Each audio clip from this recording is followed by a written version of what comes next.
Hello everyone, welcome to this video. This is the course of Fundamentals of Horticulture and it is presented by me, Anjali Verma. आज की इस video में हम horticulture zones of India के बारे में discuss करेंगे। साथ ही ये भी पढ़ेंगे कि कैसे क्या इनका डिवीज़न किया गया और कौन कौन सी जोन्स में हम कौन कौन सी क्रॉप्स का कल्टीवेशन प्रॉपर तरीके से कर सकते हैं। बेसिकली तो हम इंडिया के जो हॉर्टिकल्चरल जोन्स हैं उनके बारे में स्टडी करेंगे, लेकिन इंडिया से पहले वर्ल्ड में इन जोन्स के बारे में जान लेते हैं। अब यहाँ पे ये वर्ल्ड का मैप दिया हुआ है, तो इसमें जो ये सेंटर पे एक डॉट डॉट लाइन आपको दिख रही होगी, ये इक्वेटर लाइन है। ठीक है, इक्वेटर लाइन के जस्ट ऊपर का जो पार्ट रहता है उसको नॉर्थ पोल कहते हैं और जो इक्वेटर के नीचे का पार्ट रहता है उसको साउथ पोल कहते हैं। यहाँ पे हम जोन्स की बात कर रहे हैं तो ये नॉर्थ जोन और साउथ जोन हो जाएगा। ठीक है, अब लेफ्ट हैंड साइड में आप देख रहे हैं कि 4 ब्लॉक्स बने हुए हैं, चारों डिफरेंट डिफरेंट कलर के हैं और उनके आगे कुछ जोन्स के नाम लिखे हुए हैं। तो यहाँ पे क्या है कि इन कलर के बेस पे इन सारी जोन को एक्सप्लेन कर एक तरीके से समझ लीजिए कि इंडिकेट किया गया है कि कौन सा कलर किस जोन को रिप्रेजेंट कर रहा है। अब बात करते हैं इक्वेटर के जो ऊपर ये जो लाइन आपको दिख रही है इसको ट्रॉपिक ऑफ कैंसर कहते हैं एंड इक्वेटर के जो नीचे ये जो लाइन्स आपको दिख रही हैं इनको ट्रॉपिक ऑफ कैप्रिकॉर्न कहा जाता है। तो ट्रॉपिक ऑफ कैंसर और ट्रॉपिक ऑफ कैप्रिकॉर्न के बीच का जो ये एरिया है, ये जितना भी रेड कलर का एरिया आपको दिख रहा है वो सारा ट्रॉपिकल जोन में आता है। ट्रॉपिकल जोन मीन्स यहाँ पे जो गर्मी होती है, यहाँ का जो टेम्परेचर रहता है, क्लाइमेट रहती है, वो बहुत ही वार्म रहती है। ठीक है, एंड ये जो येलो कलर का पार्ट दिख रहा है आपको, ये सारा जो है वो सब ट्रॉपिकल जोन में आता है। अगर इंडिया की बात करें तो सब ट्रॉपिकल में जैसे कि राजस्थान, पंजाब, हरियाणा, गुजरात, ये सारे जो स्टेट्स हैं वो हमारे इंडिया में सब ट्रॉपिकल जोन में आते हैं। और अगर वर्ल्ड की बात करें तो वर्ल्ड में Iran, Iraq, Ethiopia, Afghanistan, Mexico, ये सारे जो कंट्री हैं वो सब ट्रॉपिकल जोन में आती हैं। अब बात करते हैं टेम्परेट जोन की। ये जो लाइट ग्रीन कलर का आपको एरिया पूरा दिख रहा है, ये पूरा एरिया टेम्परेट जोन में आता है। टेम्परेट जोन का सीधा सा मतलब ये रहता है कि यहाँ का जो टेम्परेचर रहता है वो बहुत ही कूल टेम्परेचर रहता है और ऐसे कह सकते हैं कि यहाँ का जो टेम्परेचर है वो मोस्टली बिलो 10 डिग्री रहता है और बर्फ़ भी गिरती रहती है। नेक्स्ट है ये जो डार्क ग्रीन का कलर का पार्ट आपको नॉर्थ पोल पे और साउथ पोल पे दिख रहा है, ये पोलर एंड सब पोलर जोन्स हैं। यहाँ पे क्या रहता है, हमेशा जो बर्फ़ रहती है वो जमी ही रहती है, इस वजह से यहाँ पे ठंडी बहुत ही ज़्यादा अमाउंट में होती है। बेसिकली तो हमें सबसे ज़्यादा इम्पॉर्टेंट था कि इंडिया के जो जोन्स हैं, हॉर्टिकल्चर जोन्स हैं, उनके बारे में स्टडी करना है। बट आई होप जो मैंने आपको वर्ल्ड में इन जोन्स के बारे में बताया वो आपको समझ में आ गया होगा। सो अब हम बात करते हैं जो इंडिया की हॉर्टिकल्चरल जोन्स होती हैं। ठीक है, तो आपको तो पता ही है कि इंडिया में बहुत ही डिफरेंट टाइप की जो सॉइल और क्लाइमेट की कंडीशंस होती है, ग्रेट वैरायटी में प्रेजेंट होती हैं। अगर हम नॉर्मली इंडिया में बात करें तो अगर हम कश्मीर साइड जाते हैं तो आपने देखा होगा जो वहाँ की क्लाइमेट है, जो वहाँ का टेम्परेचर है वो बहुत ही कूल रहता है।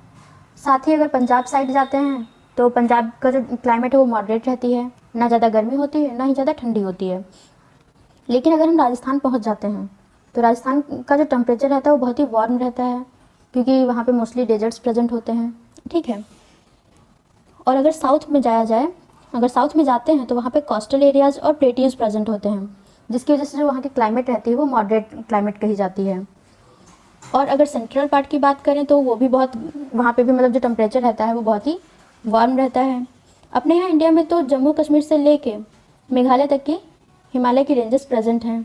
तो इससे क्या होता है कि जो कोल्ड वेव्स रहती हैं, जो मतलब इंडिया के बाहर जैसे रशिया वगैरह जो है वहाँ पे बहुत ही कोल्ड वेव्स प्रेजेंट होती हैं, तो इंडिया में जो हिमालय की रेंजेस हैं उनकी वजह से जो वो कोल्ड वेव्स हैं वो इंडिया में प्रॉपर इंटर नहीं कर पाती हैं, जिसकी वजह से यहाँ का जो टेम्परेचर रहता है वो मेंटेन रहता है। ठीक है, नेक्स्ट है जो ये हॉर्टिकल्चर जोन्स हैं, ट्रॉपिकल, सब ट्रॉपिकल एंड टेम्परेट रीजन, ये बेसिकली वहाँ की rainfall, temperature, humidity and altitude के बेस पे इनको डिफ्रेंशिएट कर दिया गया है 3 डिफरेंट रीजन्स में। ठीक है, अब अल्टीट्यूड की बात करें तो अल्टीट्यूड भी हायर लेवल के भी होते हैं और लोअर लेवल के भी होते हैं। हायर अल्टीट्यूड का मतलब है कि जो सी लेवल से मतलब ऊंचाई कितनी रहती है, अल्टीट्यूड्स की ऊंचाई कितनी है। तो अगर हिमालय रेंज की बात करी जाए तो वहाँ पे जो इनकी ऊंचाई होती है वो 2000 मीटर से भी ज़्यादा होती है। ठीक है, और बाकी का इनका जो डिवीज़न किया गया वो वहाँ की उनमें जो टेम्परेचर डिफरेंस था, रेनफॉल और ह्यूमिडिटी में जो डिफरेंस था उसके बेस पे ट्रॉपिकल, सब ट्रॉपिकल एंड टेम्परेट रीजन्स में इनको डिवाइड कर दिया गया। नेक्स्ट पॉइंट है कि जो तीनों हॉर्टिकल्चरल जोन्स होती हैं इनको कंसिडर करके इनकी जो इन जोन्स में जो क्रॉप कल्टीवेट की जाती है उनकी प्रॉपर प्लानिंग करके हम मैक्सिमम यील्ड ले सकते हैं। जैसे कि अभी बात करी जाए, 3 जोन्स होती हैं, ट्रॉपिकल, सब ट्रॉपिकल एंड टेम्परेट। तो तीनों ही जोन्स में डिफरेंट टाइप की क्रॉप्स ग्रो कराई जाती हैं क्योंकि हर क्रॉप की एक पर्टिकुलर अपनी नीड होती है टेम्परेचर की, रेनफॉल की एंड ह्यूमिडिटी की। ठीक है, तो अब हम ऐसा नहीं कर सकते, मान लीजिए हम टेम्परेट रीजन में ग्रो होने वाले प्लांट को ट्रॉपिकल रीजन में नहीं ग्रो कर सकते। इसमें मोस्टली पॉसिबिलिटी यही होगी कि प्लांट प्रॉपर ग्रोथ कर ही नहीं पाएगा, हो सकता है प्लांट जो है वो ख़त्म हो जाए। ठीक है, तो इसलिए क्रॉप्स की प्रॉपर प्लानिंग करना बहुत ज़रूरी रहता है ताकि हम प्रॉपर मैक्सिमम यील्ड वहाँ से ले सकें। नेक्स्ट अब हम बात करते हैं ट्रॉपिकल जोन्स की। अब यहाँ पे जो है साइड में मैंने इंडिया का मैप दे रखा है, तो यहाँ से आपको समझने में बहुत ही आसानी हो जाएगी। ट्रॉपिकल जोन में कहा गया है कि जो साउथ इंडिया में जो विंध्या हिल्स हैं उनके नीचे का जो भी पार्ट है वो ट्रॉपिकल जोन में आता है। अब विंध्या हिल्स कहाँ होती हैं, चलिए मैं बताती हूँ कि जो विंध्या हिल्स प्रेजेंट होती हैं वो एमपी में प्रेजेंट होती हैं। ठीक है, विंध्या हिल्स एमपी, गुजरात, छत्तीसगढ़ और उड़ीसा प्लस यूपी और बिहार का कुछ पार्ट ये कवर करती हैं। ठीक है, तो इसके नीचे का जितना भी पार्ट रहता है वो सब ट्रॉपिकल जोन में आता है। ठीक है, ये जो ट्रॉपिकल जोन है उनको भी 3 डिफरेंट जोन में सब डिवाइड कर दिया गया है। पहला है सेंट्रल ट्रॉपिकल जोन, सेकंड है southern tropical zone and third है कोस्टल ट्रॉपिकल ह्यूमिड जोन। ठीक है, अब हम बात करते हैं सेंट्रल ट्रॉपिकल जोन की कि सेंट्रल ट्रॉपिकल जोन में कौन कौन से स्टेट्स प्रेजेंट होते हैं। इंडिया में देखा जाए तो महाराष्ट्र, उड़ीसा, मध्य प्रदेश का जो साउथ का पार्ट है वो, छत्तीसगढ़, तेलंगाना, आंध्र प्रदेश, ये सारे जो स्टेट्स हैं वो सेंट्रल ट्रॉपिकल जोन में कंसिडर किए जाते हैं। नेक्स्ट है southern tropical zone. Southern tropical zone में आंध्र प्रदेश, तेलंगाना, तमिलनाडु, केरला, कर्नाटका, ये सारे स्टेट्स जो हैं वो कंसिडर किए जाते हैं। नेक्स्ट अब बात करते हैं कोस्टल ट्रॉपिकल ह्यूमिड जोन्स की। तो अब यहाँ पे आप समझ ही होंगे ह्यूमिड जोन दिया गया है तो थोड़ा अलग ही बात होगी। तो पहले बात करते हैं कि कोस्टल ट्रॉपिकल जोन्स क्या होती हैं। तो इंडिया में जो स्टेट्स लगभग कोस्टल एरियाज़ में मतलब कोस्टल एरियाज़ को टच करते हैं या अंदर तक की 5 से 7 किलोमीटर तक उनको मतलब जाते हैं, टच करते हैं, वो सारे स्टेट्स सेंट्रल ट्रॉपिकल जोन में आते हैं। ठीक है, सॉरी, वो सारे कोस्टल ट्रॉपिकल जोन में आते हैं। जो कोस्टल एरियाज़ में जो विंड चलती हैं, ठीक है, तो जो विंड होती हैं विंड में ह्यूमिड बहुत होता है। ह्यूमिड इन द सेंस कह सकते हैं कि मॉइस्चर, उन विंड्स में मॉइस्चर बहुत ज़्यादा प्रेजेंट होता है।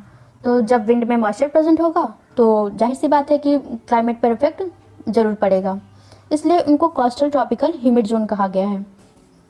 अब जो ये पेनिनसुलर इंडिया कहा गया है तो कहा गया है वो सेंट्रल पार्ट है। ठीक है, सेंट्रल पार्ट है इंडिया का। यहाँ का जो टेम्परेचर रहता है वो वार्म होगा क्योंकि ये जो जोन्स हैं वो ट्रॉपिकल जोन में आती हैं।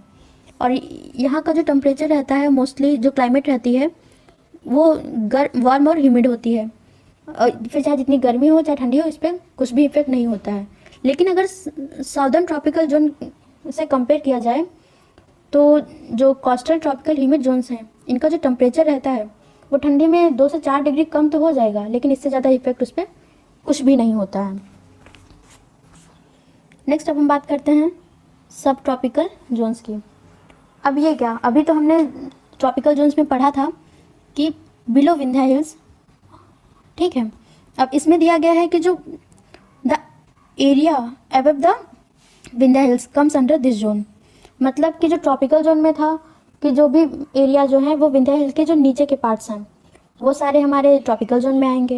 एंड सब ट्रॉपिकल में क्या है कि जो एरिया है वो अबव द विंध्या हिल्स हैं।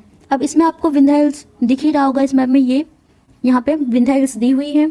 तो इनके अबव का जो भी पार्ट्स हैं जैसे कि महाराष्ट्र हो गया, गुजरात, राजस्थान, यूपी, पंजाब, गुजरात, ये सारे स्टेट्स जो हैं वो सब ट्रॉपिकल जोन में आएंगे, ठीक है। अब क्या किया गया कि सब ट्रॉपिकल जोन भी जो हैं उनको भी 2 पार्ट्स में डिवाइड कर दिया गया। फर्स्ट है north western tropical zone and second है नॉर्थ ईस्टर्न सब ट्रॉपिकल जोन। हम पहले नॉर्थ वेस्टर्न सब ट्रॉपिकल जोन की बात करेंगे। तो इसमें स्टेट्स जैसे कि राजस्थान, गुजरात, पंजाब, बिहार और कुछ पार्ट यूपी और एमपी का, साथ में जो वेस्ट बंगाल हैं, ये सारे स्टेट्स जो हैं वो नॉर्थ वेस्टर्न सब ट्रॉपिकल जोन में कंसिडर किए जाएंगे। एंड नेक्स्ट हम बात करते हैं नॉर्थ ईस्टर्न सब ट्रॉपिकल जोन की। तो इसमें जो एरियाज हैं, जैसे कुछ पार्ट हमारा यूपी का हो जाएगा, बिहार, वेस्ट बंगाल, असम, मेघालय, मणिपुर, नागालैंड, मिजोरम, अरुणाचल प्रदेश एंड त्रिपुरा। मतलब ये जो नॉर्थ ईस्ट के जितने भी पार्ट होंगे वो सारे हमारे नॉर्थ ईस्टर्न सब ट्रॉपिकल जोन में कंसिडर किए जाएंगे। ठीक है। नेक्स्ट अब हम बात करते हैं great plains of north India. अब इसमें से आपको पूरी तरीके से सारी चीज़ें क्लियर हो जाएंगी कि इंडिया में जितना भी ये ग्रीन पार्ट आपको दिख रहा है, ये सारा ग्रीन पार्ट सब ट्रॉपिकल जोन में आता है। Oh my God, temperate region में ये इमेज कैसी है? इमेज देख के मन कर रहा होगा ना घूमने का। इतनी सुंदर मस्त इमेज जो लगी हुई है, सब आइस ही आइस है। अच्छा, आइस से कुछ थोड़ा थोड़ा आइडिया लग रहा होगा ना टेम्परेट जोन से क्या रिलेट करता है।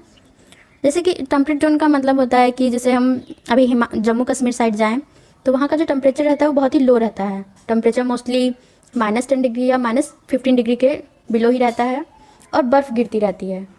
तो इसमें कौन कौन से टेम्परेट जोन में कौन कौन से एरियाज़ आते हैं उसकी बात कर लेते हैं। इस जोन में जो मोस्टली हैं जम्मू एंड कश्मीर, जो कुल्लू है, कांगड़ा हिल्स है पंजाब की, कांगड़ा वैली जो है पंजाब की, वो हिमाचल प्रदेश के कुछ पार्ट एंड कुमाऊं हिल्स, ये सारी जो है वो टेम्परेट जोन में कंसिडर किए जाते हैं सारे स्टेट्स। अब यहाँ पे मैंने हाईलाइट कर रखा है, आपको दिख रहा होगा, साउथ इंडिया की नीलगिरी हिल्स और पलानी हिल्स जो है तमिलनाडु में प्रेजेंट होती हैं। तो ये जो साउथ इंडिया की नीलगिरी और तमिलनाडु जो है वो इंडिया के साउथ पार्ट में प्रेजेंट होता है, लेकिन जो इनके एल्टीट्यूड्स होते हैं ये बहुत ही हाईएस्ट पीक पे प्रेजेंट होते हैं। ठीक है, तो जिसकी वजह से इनको टेम्परेट जोन में कंसिडर किया जाता है। अब नीलगिरी की बात करें, जो साउथ इंडिया में नीलगिरी पार्ट होता है, तो वहाँ पे बहुत ही मतलब नीलगिरी तो बहुत ही फेमस है टी और कॉफ़ी के कल्टीवेशन के लिए। ठीक है, और जो पलानी हिल्स हैं वहाँ पे मतलब ये जो पलानी हिल्स और ये तमिलनाडु है, तमिलनाडु में भी एप्पल क्रॉप का कल्टीवेशन प्रॉपरली किया जाता है, क्योंकि यहाँ पे भी जो टेम्परेचर रहता है वो लो रहता है और इस टेम्परेचर में एप्पल का जो फ्रूट रहता है वो प्रॉपरली ग्रो कर जाता है। नेक्स्ट, दिखने में तो बहुत ही ज़्यादा डिलीशियस लग रहे हैं, मन हो रहा है खाने का, क्योंकि अभी तो ये पेड़ पे ही लगे हुए हैं तो और भी ज़्यादा सुंदर लग रहे हैं। वैसे तो इनका कल्टीवेशन मोस्टली जम्मू कश्मीर में किया जाता है, आप सभी को पता है, सब लोग जानते ही होंगे, लेकिन इनको हम तमिलनाडु में भी प्रॉपरली ग्रो कर सकते हैं, इनका प्रॉपर प्रोडक्शन किया जाता है। ठीक है, इनको एप्पल क्रॉप को जो ग्रो करने के लिए मोस्टली जो टेम्परेचर रहता है वो 500 से 1000 आवर चिलिंग टेम्परेचर की ज़रूरत होती है। ठीक है, एंड नेक्स्ट अब हम अभी तो मैंने सारी जोन्स के बारे में बात कर लिया है, अब हम कुछ मेजर फ्रूट क्रॉप्स के बारे में डिस्कस करेंगे कि जो हमारी मेजर क्रॉप्स होती हैं, जैसे कि mango, citrus, grapes, peach, sapota, papaya, banana and almond crop, इनके बारे में डिस्कस कर लेंगे कि ये कौन कौन सी जोन में प्रॉपरली कल्टीवेट की जाती हैं। तो सबसे पहले बात कर लेते हैं मैंगो की। मैंगो, वैसे तो मैंगो सब ट्रॉपिकल और ट्रॉपिकल दोनों ही जोन्स में इसका कल्टीवेशन किया जाता है, लेकिन अगर इंडिया की बात करें तो मैंगो मोस्टली साउथ इंडिया में बहुत ही ज़्यादा कल्टीवेशन इसका होता है। बट यूपी की बात करी जाए तो यूपी में मलिहाबाद जो है वो बहुत ही ज़्यादा फेमस है मैंगो के कल्टीवेशन के लिए। ठीक है, एंड नेक्स्ट है सिट्रस। सिट्रस वैसे कोई फ्रूट नहीं होता है, लेकिन सिट्रस के अंडर में कुछ अलग अलग वेराइटीज़ आती हैं, कुछ अलग अलग क्लासिफिकेशन इनका होता है, जैसे कि मैंड्रिन ऑरेंज, लाइम और स्वीट ऑरेंज, ये जो है इसके अंडर सिट्रस के अंडर में कुछ क्रॉप्स आती हैं जिनका कल्टीवेशन किया जाता है। छोटे छोटे से फ्रूट्स होते हैं इनका कल्टीवेशन जो है वो सब ट्रॉपिकल जोन में कराया जाता है, लेकिन इनको टेम्परेट रीजन में भी प्रॉपरली ग्रो किया जा सकता है। नेक्स्ट है ग्रेप्स। ग्रेप्स जो होते हैं वो टेम्परेट फ्रूट है, ठीक है, लेकिन इसका कल्टीवेशन जो है वो सब ट्रॉपिकल एंड ट्रॉपिकल दोनों ही कंडीशन में कल्टीवेशन किया जा सकता है। पीचेस, पीचेस तो टेम्परेट फ्रूट है, ठीक है, पीचेस जो है वो टेम्परेट फ्रूट है, लेकिन कुछ लो चिलिंग वैरायटी होती हैं जिनको हम सब ट्रॉपिकल कंडीशन में ग्रो करते हैं। अब लो चिलिंग का मतलब होता है कि जो टेम्परेचर जो वहाँ का होता है वो 300 आवर लो चिलिंग टेम्परेचर कहा जाता है। जैसे कि मतलब जो यहाँ का जो टेम्परेचर रहता है वो बहुत ही लो रहता है। अगर उनको टेम्परेट रीजन में ग्रो कराएंगे तो हो सकता है कि वो वैराइटीज़ प्रॉपर ग्रो ना कर पाएँ, इसलिए जो लो चिलिंग वैराइटीज़ होती हैं उनको लो टेम्परेचर में ही कल्टीवेट किया जाता है। नेक्स्ट है सपोटा। सपोटा जो है वो ट्रॉपिकल फ्रूट है। सपोटा जो है वो ट्रॉपिकल फ्रूट है, लेकिन उसका कल्टीवेशन हम सब ट्रॉपिकल जोन में भी कर सकते हैं, लेकिन उसके लिए भी एक ही कंडीशन है कि वो सब ट्रॉपिकल में तभी ग्रो करेगा जब वो फ्रॉस्ट फ्री एरिया हो। ठीक है, ऐसे एरिया में ही ग्रो करेगा जब जहाँ पे फ्रॉस्ट बिल्कुल भी प्रेजेंट ना हो। नेक्स्ट है पपाया। पपाया जो है वो ट्रॉपिकल और सब ट्रॉपिकल दोनों ही क्लाइमेट में बहुत ही अच्छे तरीके से इसका कल्टीवेशन किया जाता है। बनाना। बनाना तो ट्रॉपिकल फ्रूट है, लेकिन इसको हम सब ट्रॉपिकल क्लाइमेट में भी पूरी तरीके से ग्रो कर सकते हैं, लेकिन अगर वहाँ पे हॉट विंड्स और फ्रॉस्ट प्रोवाइड या प्रेजेंट ना हो, अगर ये हॉट विंड्स और फ्रॉस्ट प्रेजेंट होगा तो ये बनाना का फ्रूट बिल्कुल भी ग्रो नहीं करेगा। आलमंड। आलमंड की बात करें तो ये टेम्परेट फ्रूट होता है। टेम्परेट रीजन में इसका कल्टीवेशन बहुत ही अच्छे तरीके से किया जाता है, लेकिन कुछ वैराइटीज़ होती हैं जिनको लो टेम्परेचर की ज़रूरत होती है, तो उनका कल्टीवेशन हम सब ट्रॉपिकल क्लाइमेट में कर सकते हैं। नेक्स्ट है एप्पल। एप्पल जो है वो टेम्परेट फ्रूट है, ठीक है, लेकिन एप्पल की भी कुछ वैराइटीज़ होती हैं जिनको बाकी वैराइटीज़ के कंपैरिजन में लो टेम्परेचर की ज़रूरत होती है, तो उन वैराइटीज़ को हम लोअर हिल्स में उनका कल्टीवेशन कर सकते हैं, जिससे उनका फ्रूट जो है वो प्रॉपर पूरी तरीके से पूरे शेप साइज़ कलर सब में बहुत ही अच्छी क्वालिटी का प्रोड्यूस हो सके। ठीक है, next, thank you so much for watching this video. अगर आपको वीडियो पसंद आई हो तो इसे लाइक ज़रूर कर दीजिएगा, और अगर आप चैनल पर नए हैं तो चैनल को सब्सक्राइब कर दीजिएगा।